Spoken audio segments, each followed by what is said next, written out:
Fala galera, tudo bem com vocês? Aqui é o professor Juliano novamente, nas nossas aulas de História. E a gente está falando agora, galera, nesse período, nessas nossas aulas, é algo um pouquinho mais próximo, na verdade, à filosofia, né? Se você parar para pensar. A gente não está falando sobre eventos históricos em si, nós estamos falando sobre ideologias, né? Vou até colocar no plural aqui, agora que eu me liguei. Ideologias. São conjuntos de ideias, grupos de pensamentos que surgem no século XIX. Alguns surgem antes, mas aqui a gente vai ver a consolidação e o desenvolvimento desses pensamentos, dessas ideologias, dessas vertentes ideológicas no século XIX. Tá? E também a gente pode perceber e fazer alguns paralelos, vez ou outra, dessas ideologias com as presenças que elas possuem ainda hoje na nossa sociedade. Tá? Vejam, algumas coisas importantes. O liberalismo preza pela ideia de liberdade. O socialismo vai defender a igualdade acima de tudo. É legal você se perguntar sobre isso, buscando não se prender a nenhum tipo de ideologia, buscando o pensamento mais livre possível. É algo muito complicado, utópico até, a gente ter o pensamento livre de essas amarras ideológicas. Mas você tentar pensar por que a liberdade é importante. Por que a igualdade também é importante? Será que a liberdade é mais importante que a igualdade? Ou será que a igualdade é mais importante do que a liberdade? Tenta se questionar sobre essas coisas, é um elemento extremamente legal. É um exercício de reflexão que a gente faz. Hoje em dia, nessa sociedade extremamente fluida, rápida ou líquida, como o Zygmunt Bauman fala, a reflexão é algo que a gente quase não tem tempo para fazer. Então, às vezes, palavras simples nos podem trazer pensamentos muito complexos. Você perceber se a liberdade é mais importante que a igualdade ou vice-versa. Tá? E surgem então essas ideologias. E aqui, galera, eu falei sobre o liberalismo de uma maneira mais ampla. Eu não coloquei o liberalismo não defini ele de uma maneira muito exata, porque não tem uma definição muito específica. Você tem o liberalismo na política e você tem o liberalismo na economia. Você tem conceitos de liberalismo que se aplicam em séculos diferentes, né? Um liberal em um período, no outro não é liberal. Você também tem a ideia de liberal e conservador. A pessoa pode ser liberal e não ser conservadora, assim como pode ser liberal e conservadora ao mesmo tempo. Assim como a gente tem períodos históricos no Brasil, por exemplo, em que você tem um partido liberal e um partido conservador que são opostos. Tá? Então, só um cuidado para a gente ter, beleza? Só lembrando, as ideias do liberalismo são mais aceitas como as ideias de direita e as ideias do socialismo como as ideias de esquerda. Tá? E mais para frente a gente conversa mais sobre isso daí. Quais as ideologias que nós veremos, então, na nossa aula de agora? Primeiro, a gente vai retomar de novo esse contexto de Revolução Industrial e nós falaremos, primeiramente, sobre aquela ideologia que está ali, que é o chamado anarquismo.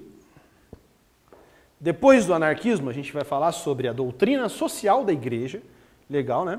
E sobre o nacionalismo. O que é nacionalismo? E a gente vai falar um pouquinho sobre história e sobre futebol nessa parte do nacionalismo também. Tá? Vamos lá.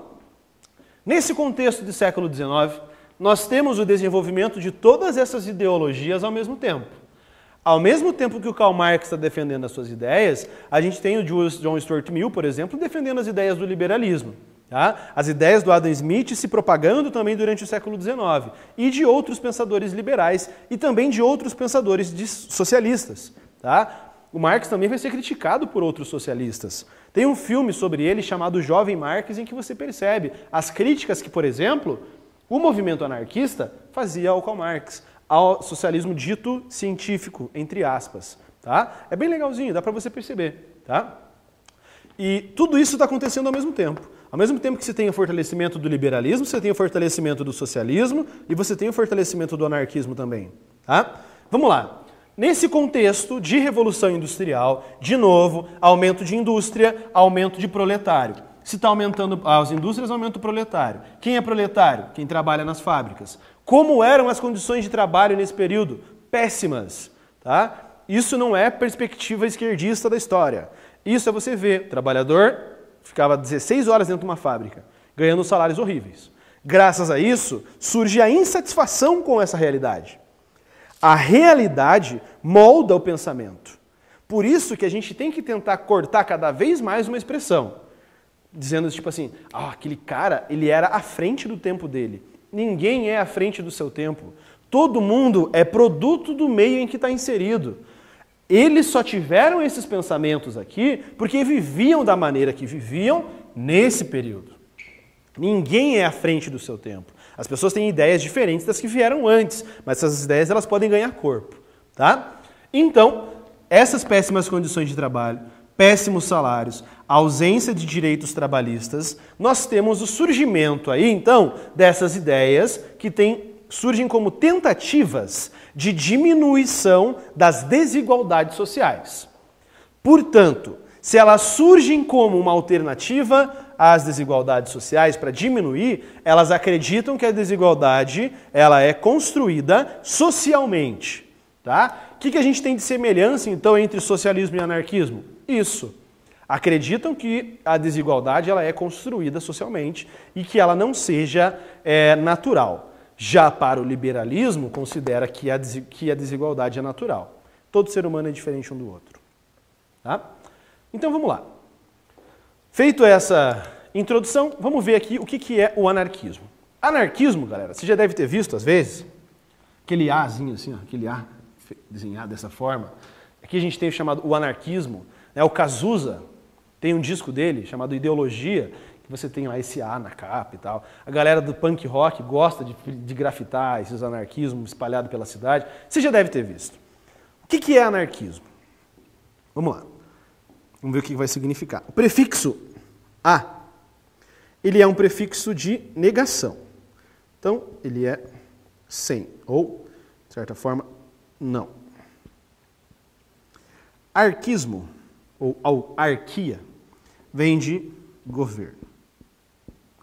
Para eles, aqui, para os anarquistas, isso aqui vem de autoridade.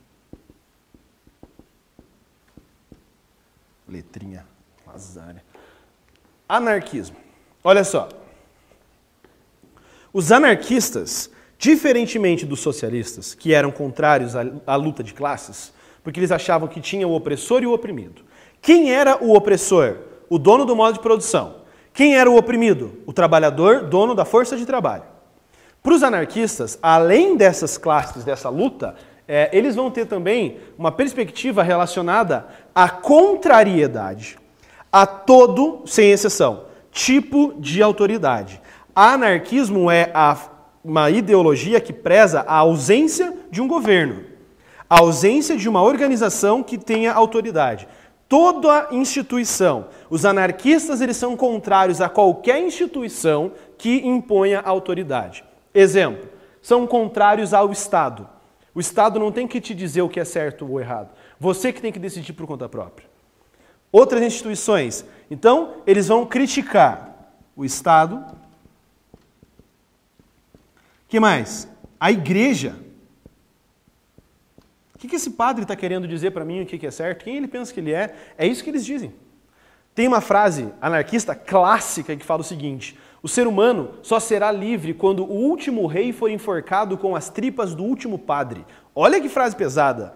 Criticando a igreja e o Estado. O Estado não tem que te dizer o que é certo. A igreja também não tem que te dizer o que é certo. Você que tem que decidir por você. Eles são contra, além disso, contra a família, a autoridade da família.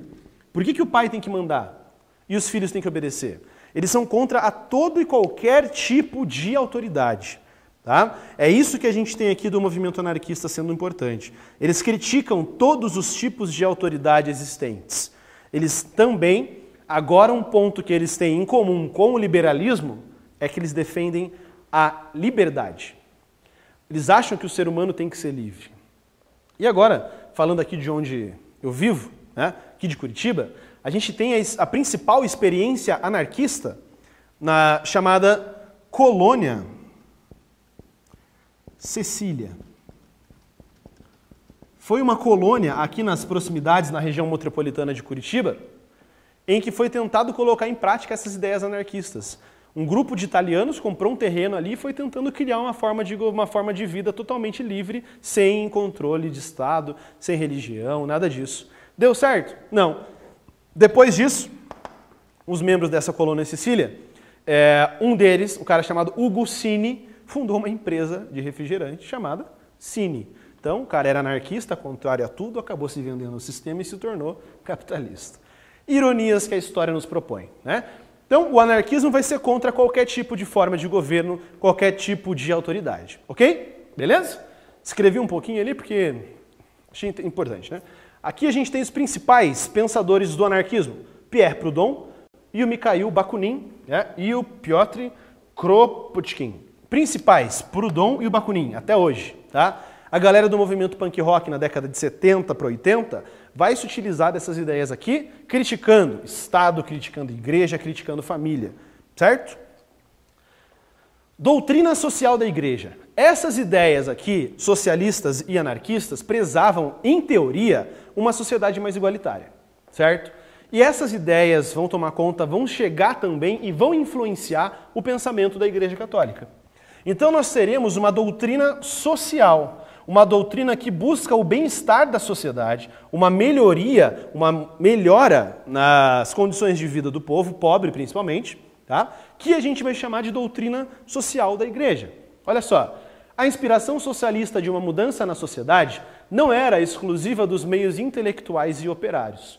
No século XIX, muitos clérigos católicos consideravam importante que a igreja se posicionasse perante as injustiças sociais em uma linha de pensamento conhecida como doutrina social da igreja. O pioneiro desse pensamento foi William Emanuel Kettler. Ele não defendia o fim do capitalismo ou do Estado, mas sim total independência da igreja em relação ao Estado, para que a instituição católica pudesse defender os interesses da população mais pobre. Ele criou muitas escolas religiosas e se dedicou a órfãos e ao combate ao trabalho infantil. Interessante, né? Vejam, o trabalho infantil era algo muito presente nesse período. As crianças trabalhavam nas indústrias de tecido na Inglaterra porque elas conseguiam entrar debaixo das máquinas e arrumar elas. Qual que era o problema? A criança entrava lá, tirava a peça que tinha, arrumava o que estava estragado, né? E quando ela já arrumava aquilo no momento, a máquina voltava a funcionar e decepava dedos, decepava a mão, decepava braço. Existem casos de crianças que morriam no meio desse processo. Então a Igreja Católica, vendo essas injustiças sendo cometidas, ela desenvolve algumas pessoas da Igreja criam essa chamada doutrina social da Igreja. Tá?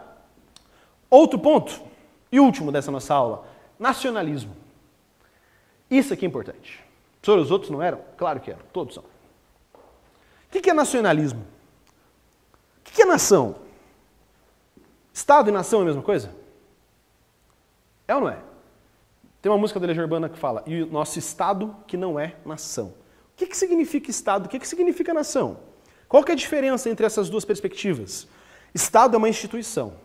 Nação, nacionalismo é um sentimento de pertencer àquela cultura, àquela tradição. O nacionalismo está relacionado diretamente com a cultura e com uma outra coisa, com a história. Nesse contexto de nacionalismo do século XIX, nós temos a criação dos grandes mitos e dos grandes heróis na Europa. Tá? Você tem a busca, a tentativa de resgatar os heróis de um povo. Por exemplo, no final do século XIX no Brasil, a gente tem uma tentativa de nacionalismo com o resgate de duas figuras históricas, o Dom Pedro I, o patrono da independência, e o Tiradentes. Tá? São tentativas de construções de mitos, de heróis nacionalistas. E além disso, a gente tem mais para frente no romantismo, que é uma vertente literária, artística, a fusão com o nacionalismo. Tá? O nacionalismo é você defender um povo que tem uma origem comum, uma cultura comum, uma tradição, e você proteger aquilo acima de tudo. Esse sentimento de nacionalismo se assemelha ao sentimento de torcida. Né? Por exemplo, quando você começa a gostar de um esporte específico, quando você começa a gostar, sei lá, de futebol, por qual motivo seja, e você torce para algum time. Se você quer ser um torcedor de verdade, uma das primeiras coisas que você vai fazer é buscar saber quem são os grandes ídolos do teu time. Quais os grandes títulos que o teu time tem. Ou não, né? Tem uns times aí que não tem. E você vai ter que tentar buscar a história. Porque quando você entende da história do teu time, você vai estar pertencendo a uma cultura que sabe sobre aquele time e que sente as mesmas coisas que você sobre aquele time. Se você torce para o meu time, sou São Paulino, ixi, agora vai esse comentário. Sou São Paulino. Todo São Paulino tem que saber quem foi o Rogério Ceni, não tem? Tem que saber. Se você não sabe quem foi o Rogério Ceni e não gosta de futebol, foi um goleiro lá de São Paulo importante.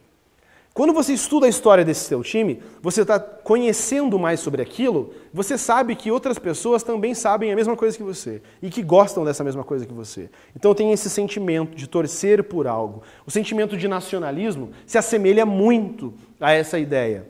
É você conhecer os grandes heróis do seu povo, para você criar uma grande nação baseada, tendo como exemplo esses heróis. Certo? E aí nós temos o desenvolvimento do nacionalismo. Qual o problema do nacionalismo? O ultranacionalismo. É você defender a tua nação e achar que todas as demais são inferiores. E por isso que você deve conquistar e escravizar elas ou colocar elas para trabalhar. Exemplo de ultranacionalismo: o fascismo italiano e o nazismo na Alemanha. É um ultranacionalismo. É você achar que o teu povo é melhor que os outros e por isso que você deve dominar os demais. Certo? E aí a gente tem várias vertentes dentro do nacionalismo, tá? E várias também compreensões, mas de uma maneira geral, é isso que eu trouxe para vocês. Ok? Façam as atividades da plataforma que já estão disponíveis para vocês, galera. Eu sou o professor Juliano, até a nossa próxima aula e tchau!